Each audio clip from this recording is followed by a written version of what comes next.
ভারতে থেকে ভারতকে রক্তাক্ত করার পরিকল্পনা হাতিয়ার হাতে তরুণ প্রজন্মের। নিশ্চিতভাবে বলা যায় কি যে ফালাকাটায় এই ধরনের জঙ্গি সংগঠন নেই। শিক্ষা প্রতিষ্ঠানের আড়ালে চলছে ভারত বিরোধী কার্যকলাপ করার জন্য মগজ ধোলাইয়ের প্রশিক্ষণ। মুর্শিদাবাদ থেকে ধৃত 2 জঙ্গিকে জেরা করে চাঞ্চল্যকর তথ্য উঠে এলো। জানা গেছে শিক্ষা প্রতিষ্ঠানের আড়ালে চলত জিহাদিদের প্রশিক্ষণ। ধারণ শিমুলিয়া ধুলিয়ান মডেলে বিদ্বেষের বীজ ছড়িয়ে লোন উলফ হামলার ছক কষেছিল তারা।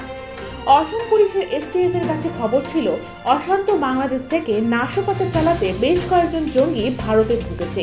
এরপরেই অপারেশন প্রঘাত শুরু হয়। বাংলা, কেরল এবং অসমে অভিযান চালায় অসম পুলিশের এসটিএফ। জালে ধরা পড়ে 8 জঙ্গি। বাংলা পুলিশের সঙ্গে যোগাযোগ করে জঙ্গি সন্দেহে মুর্শিদাবাদ থেকে গত বৃহস্পতিবার নাগাদ গ্রেপ্তার করা হয় আব্বাস আলী এবং মিনারুল শেখকে। সেখানে উঠে এসেছে ফালাকাটার নাম। এবারে দুর্গাপুজোয় বেশ কিছু ঝামেলা হয়েছে। এই ঝামেলার পেছনে এই ধরনের প্রশিক্ষণপ্রাপ্ত জঙ্গিদের হাত নেই তো? ভাবাচ্ছে ফালাকাটার হিন্দুপ্রেমী মানুষদের। তারা বলেন শান্তিপ্রিয় ফালাকাটা এতদিনে বিভিন্ন সম্প্রদায়ের অনুষ্ঠান ও পুজো পাঠ নির্বিঘ্ন হতো। সকল শ্রেণীর মানুষের সব রকম অনুষ্ঠানে যোগ দিত। এই বছর থেকে কেন ফালাকাটায় সন্ত্রাসের পরিস্থিতির সৃষ্টি হয়েছে তা যথেষ্ট ভাবাচ্ছে।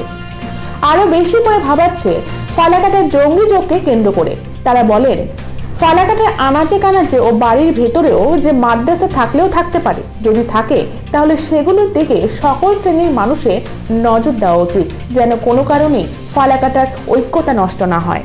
তাদের অনুরোধেই নিউজিল্যান্ড নেটওয়ার্ক এই বক্তব্যকারীদের বক্তব্য সরাসরি তুলে ধরেনি। তদন্তকারীদের মারফত জানা যায় আব্বাস আলী বাংলাদেশে জঙ্গি প্রশিক্ষণ নেয়। বছরখানেক আগে মুর্শিদাবাদের হরিহরপাড়ার নিশ্চিন্তপুরে এসে সে ঘাঁটি গাড়ে। মিনারুল পেশায় মিস্ত্রি। বাড়িপাড়া এলাকায় এক শিক্ষা প্রতিষ্ঠানের সঙ্গে যুক্ত ছিল আব্বাস।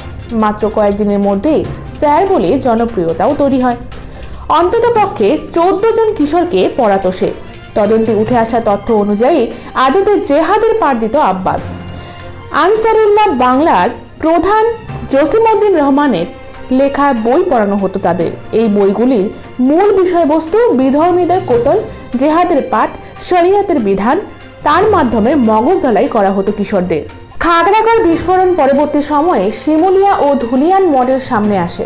সেক্ষেত্রেও দেখা গিয়েছিল শিক্ষা প্রতিষ্ঠান খুলে জেহাদের পাঠ দেওয়া হতো, অস্ত্র প্রশিক্ষণও দেওয়া হতো। বাংলাদেশের জেএমবি জঙ্গিদের মদতে চলত এই শিক্ষা প্রতিষ্ঠানগুলি। এক্ষেত্রেও শিক্ষা প্রতিষ্ঠানে মগজ ধোলাই করা কিশোরদের দিয়ে রাজ্যের লোন উলফ হামলার ছক কষা হয়ে বলে জানা যায়।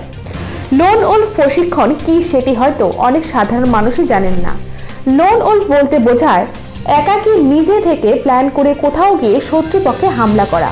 এক্ষেত্রে শত্রুপক্ষ হলো গাধার দল আর হামলাকারী হলো ধূর্ত শিয়াল। জঙ্গি সংগঠনগুলো যখন সঠিকভাবে মেম্বার রিক্রুটে ব্যর্থ হয় তখন তারা তাদের সমর্থকদের এই ধরনের হামলা করতে উদ্বুদ্ধ করে। এতে সংগঠনগুলোর নিরাপত্তা অটুট থাকে। এটা হলো শুধুই ব্যক্তি উদ্যোগে হামলা। জিহাদের কৌশল হিসেবে ফিদাই বা আত্মঘাতী হামলা, নিরীহ মানুষ হত্যা, নারী শিশু হত্যা সবই জায়েজ। লোন উলফ মানে একাকী শিকারী। এই পদ্ধতিতে কোনো ব্যক্তি বিশেষকে মগজ ধোলাই করে একা আত্মঘাতী হামলা চালাতে উৎসাহী করে তোলা হয়। এক্ষেত্রে এই ব্যক্তির সরাসরিভাবে সন্ত্রাসবাদী সংগঠনের সঙ্গে কোনো যোগাযোগ থাকে না। ইন্টারনেট বা জেহাদি বইপত্রের মাধ্যমে তার মধ্যে পরোক্ষভাবে ধর্মীয় উন্মাদনা জাগিয়ে তোলা হয়।